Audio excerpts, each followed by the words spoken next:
We hold these truths to be self-evident, that all men are created equal, that they are endowed by their Creator with certain unalienable rights, that among these are life, liberty, and the pursuit of happiness. What is it like not only to be a Black, women writer in this industry, but also sometimes you feel that pressure of, kind of being the only one in the room when you're the only Black woman, in the writer's room, to kind of make sure that the story is being told, or like the Black perspective is being told 100%? Is it like better, or I don't know, more easier when you have other Black women around you in the room? Yeah, I mean, I when I walked into the room at Little Fires Everywhere, I didn't know anyone, and the only person I knew coming into it was Carrie, because I had worked with her on Scandal, and I kind of made the assumption that, like, okay, I'm going to be the Black writer. Carrie's making sure like there's a Black writer, and I walked in, there were two other Black female writers, and there's only 8 writers in the room, and I was so relieved, not only because I was like, great, I'm not going to just only be the voice of the Black woman, but also, I don't, all Black women, we don't have the same experience, So what was great is that the 3 of us all had different experiences. So we could take pieces of our experience and create these characters, and create characters that were meaningful and, complex in a way, versus, all the white people looking at me and going, well, what would the Black girl do? you know? And it's just, and again, also the support, and that I felt, and also the comfort of disagreeing and being like, well, I kind of think we should do this, and it just is freeing. You get to actually be a creative person. And I think that is, in some ways, they talk about the burden of race, like, the burden of race is that, like, if a white woman looks at me odd in the grocery store, my instinct isn't, oh, maybe she's having a bad day, and it's not personal. My instinct immediately is, I'm a Black woman, she's looking at me because I'm a Black woman. So everything that I interpret, everything I experience is through race. And when that's lifted up a little bit by diversity, or, not having to carry this weight of race all the time in instances, you actually have the freedom to be creative, versus if it's not, and you have to, okay, I gotta act like I'm grateful but also powerful, and like, you're trying to juggle all these things, whereas the white person is free of all those burdens and just gets to act or write or be creative. We're already starting at a further place, and we have to be, like, the mantra says, twice as good. So for me, I think that people don't really understand. I think they see diversity as like quotas and just what is fair. But I also think that what happens is that you actually get better versions of people and creativity in that environment, because people are freer and more open and more comfortable to do what they love and do it well, without all the other stuff. So for me, that's why diversity, and in whether it's Black and brown and queer and all that stuff, is important, because in some ways it becomes the norm, and people aren't tokens of whatever they're supposed to represent. Absolutely. And like what you were saying about it becoming the norm, like it's been so incredibly dope to see all these creators like Lena Waithe, Ava DuVernay, Shonda Rhimes, Kenya Barris, Matthew Cherry, who else? Alvin McCraney, who did David McMahon in Moonlight, Issa Rae, Jordan Peele, Janet Mock, and so many other incredible Black creatives. Kind of developing these fully realized and complex characters, where it's not just kind of like surface, because a lot of times when we do see Black women, especially in the media, we're usually the sidekick or the broken down character. And for to have multiple Black writers, multiple Black producers, multiple Black directors, a part of these conversations, and so is so incredibly important, because it definitely starts to normalize the stories that we're a part of. Even like with us, like that was the first time that we ever saw a dark-skinned family as the leads in a horror movie, and just how groundbreaking that was, and continuing to normalize those type of stories. And so also kind of with Ryan and Storm, you were 13 when you played Meg in A Wrinkle in Time, and that was such an incredibly groundbreaking film, not only, you know, because obviously it had Oprah and Reese and Ava and you, but also, you know, because that was, I mean, one of the first times that we really saw a young Black girl as the superhero who was saving the day. So can you kind of talk about that process, what that was like creating the character? And then also now, you know, when it came out, there were young girls that was dressing up as Meg. And then also the fact that, you know, Meg was originally a character that was supposed to be white, what that entire experience felt like and why representation is so important to you. Yeah, well, I'm so thankful for that opportunity. I'm so thankful for Ms. Ava, because I really firmly believe I wouldn't be in the position that I am today without that opportunity. So I just had to say that. But like you said, Meg wasn't written for young girls that look like us, a young girl that looks like me.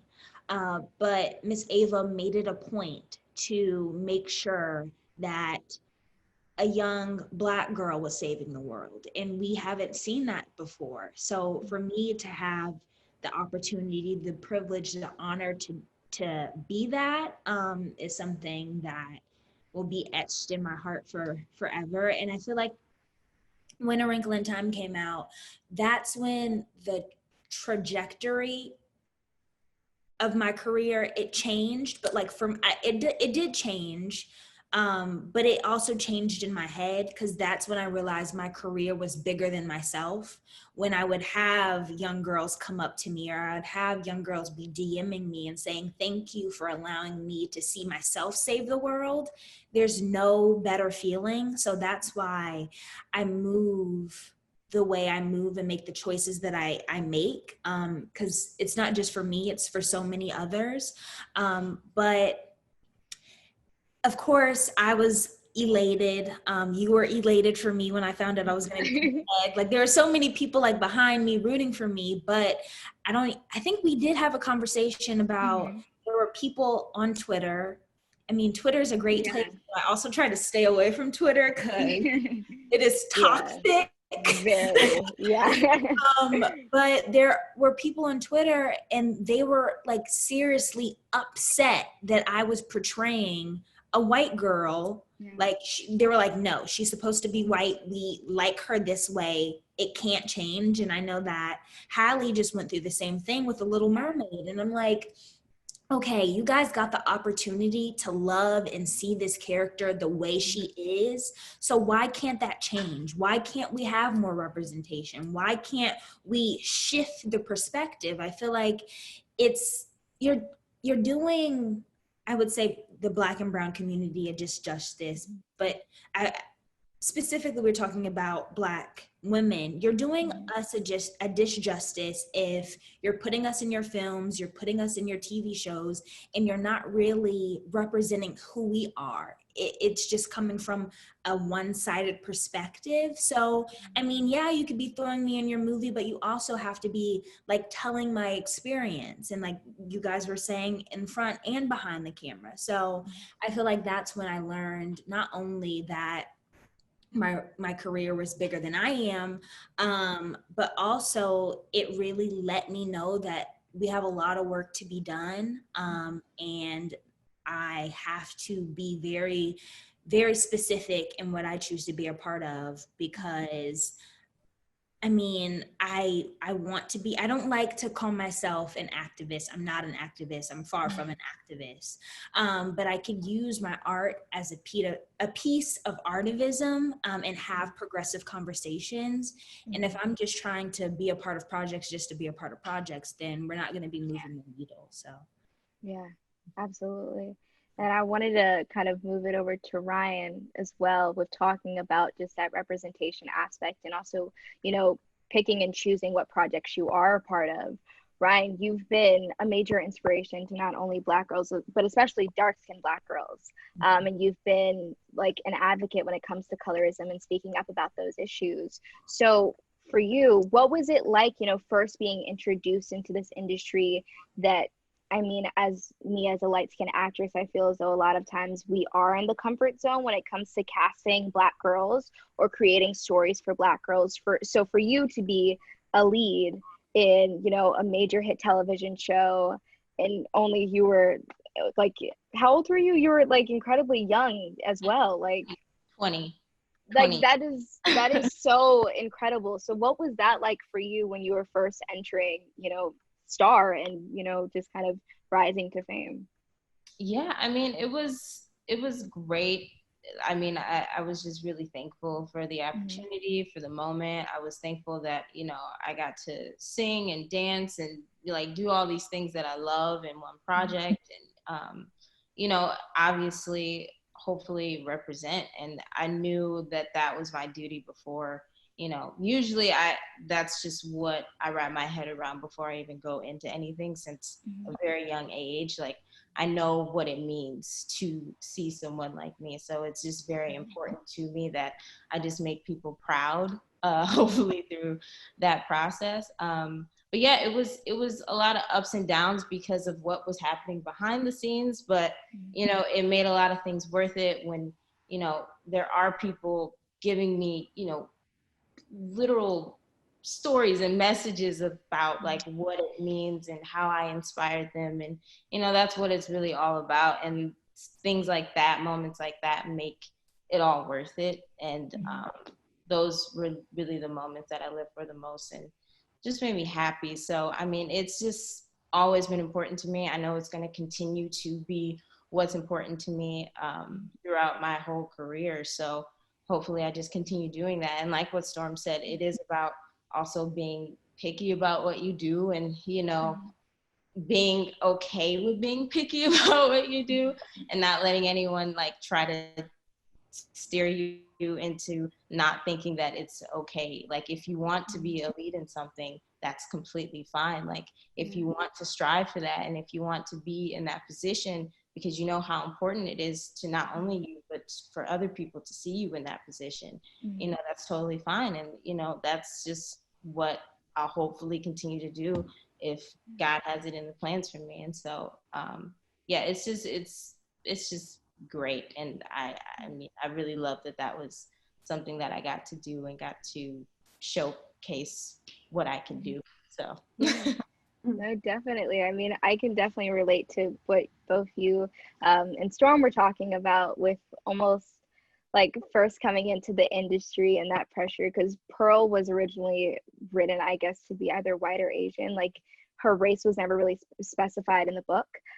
So I definitely saw like the comments on Twitter as soon as like the news came out that, it was going to be Miss Carrie and I playing me and Pearl, and just that feeling and how, now the show has just come out and I've been receiving all the DMs and all kind of like the negative comments from Twitter or from wherever, like reading those DMs about like young Black girls especially feeling seen and feeling heard, especially when we were touching on like the microaggressions and what it's like to honestly just be like a young Black girl who's kind of in the middle of like this coming of age story, trying to figure out where she belongs, and just that piece of representation, it made everything else completely worth it.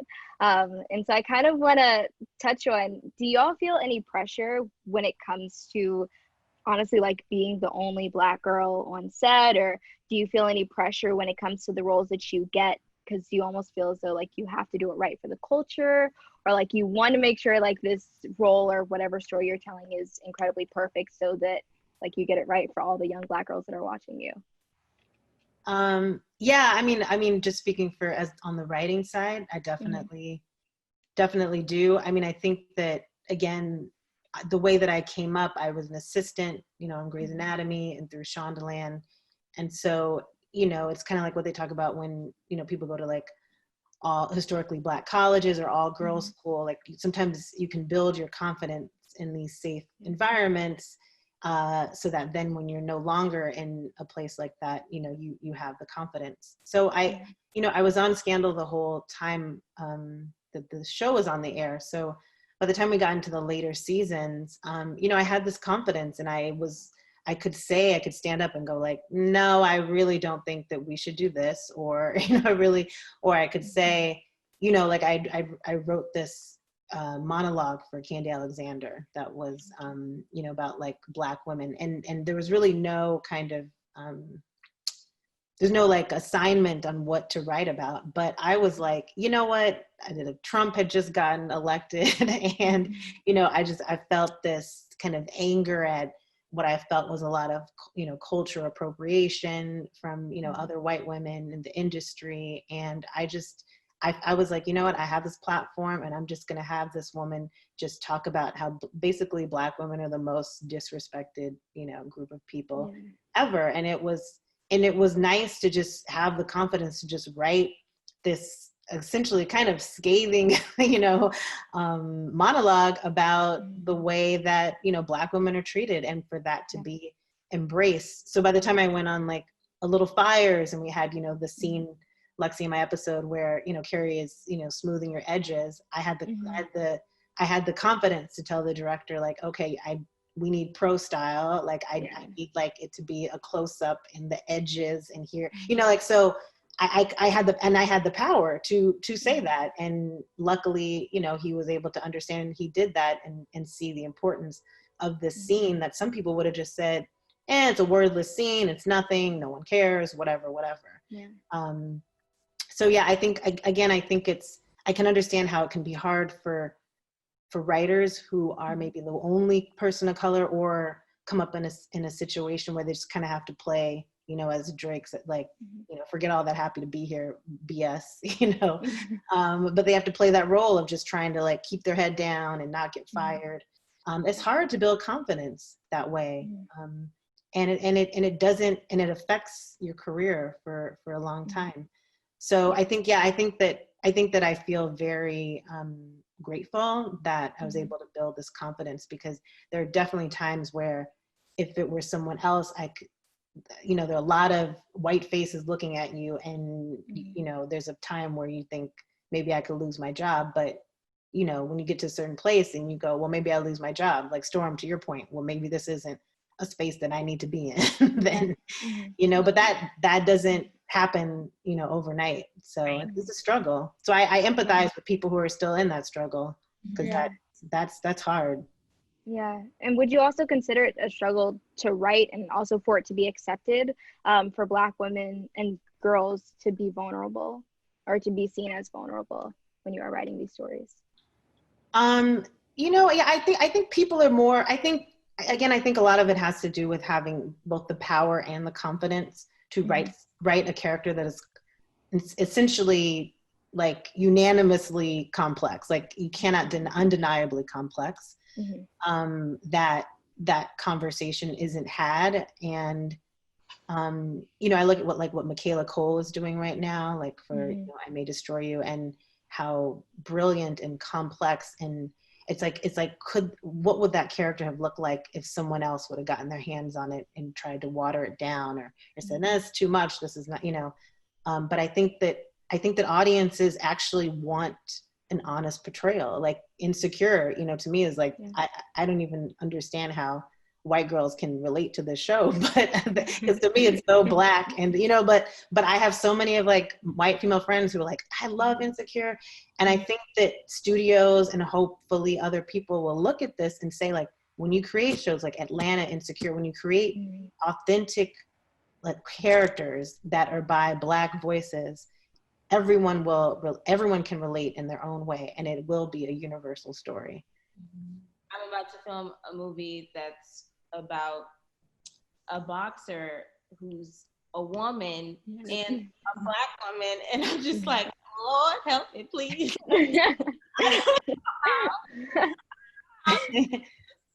And like there's just so many things that could just make it not as big as the other boxing movies that you may see, and it's just, you think about all these things and just the pressure of like the different layers of it, being a woman, being a Black woman, and then just all those things. So I think it can be a thing that can inspire you as well, and continue to have you push as well. So I don't think it's all necessarily bad pressure. I think it's good to a certain extent for sure, and can definitely be a vehicle for you to just go hard and harder than ever.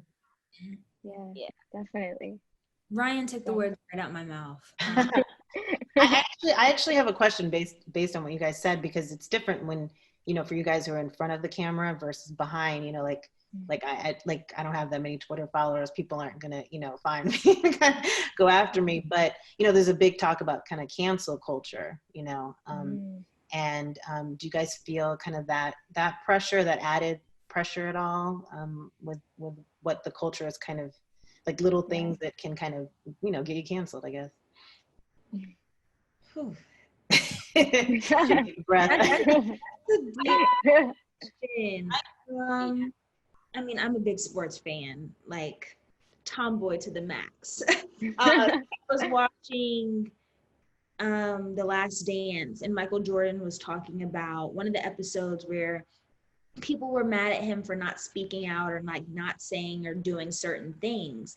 And he was like, it's not that I'm not passionate about it. It's not that I don't have feelings towards it. But as a Black male in this industry, in this world, I feel like for all Black and brown people who are in the limelight, I can't speak for everybody, but I know that we just don't want to make mistakes. It's not from an approach of like, oh, we're going to get canceled, but we just don't want to make mistakes, because if we say something that Sally Sue or Bob, they say the exact same thing, the repercussions and the consequences are going to be 10 times worse for us. So I feel like that's where I have a, like, I wouldn't say a battle, but I just try to find the balance. Like Lexi knows, out of everyone, like on a personal level, I'm outspoken. I'll say what I want. I'll be, of course, respectful. But I'm just like an outspoken person. So I try to find a balance. I don't know if that answered your question. I don't really know if I believe. I don't know if I believe in cancel culture. I know that some people need to be stopped in their tracks. But the whole cancel thing is real deep. Yeah, definitely. I feel some pressure sometimes. It's kind of like what Storm was saying, like, I don't know. I want to speak up about certain things, and I'm also an outspoken person, but then I know that I also sometimes have to reel it in. And so, like, especially since like Little Fires came out and I've been giving this new platform, I honestly try and stay off of social media, especially Twitter. Like if I'm posting on my story or on just my regular feed, it's either just like a random picture of me, or I'm usually posting more things about work or Black Lives Matter. But other than that, I don't necessarily talk about anything else, only because everyone's so sensitive, especially right now. Like you can't be too careful with, you know, the words that you say. And it's the same thing, like what Storm was talking about with, you know, Michael Jordan. It's like it's not that I don't like what y'all are talking about, or I don't feel what y'all are talking about. It's more also sometimes I'm not 100% educated on this issue. So I'm going to step back, I'm going to educate myself. And then if I feel compelled to speak up about these issues, then I will. But just kind of like going on live or going on Twitter and going on like all those rants, like you will not catch me doing that, because you can't be too careful in this day and age. You just can't. Definitely wish more people understood that. Like I've gotten to a place where I'm like, not everything needs my input, not everything needs my attention, and I don't need to publicly make it a thing. Like I wish more people understood that, because I think a lot of people make things way too public, like about every situation, and it's just like it's unnecessary, you know? So I think I mean, what the girls just said, literally finding that balance between, you know, using your voice still, but just knowing when to just step back from it all is very important. Yeah, absolutely. Yeah, thank you guys. I was just curious. That's great. Thank you. You help us, we help them. Compassion is ingrained in love. That's the answer, but we answer to the opposite direction of the cause. Black bodies, they don't care. You see me unaware of what's on my mind. Black bodies, oh, I need you to see me, yeah. I got some good change in my heart. where change gotta start. That's where change gotta start.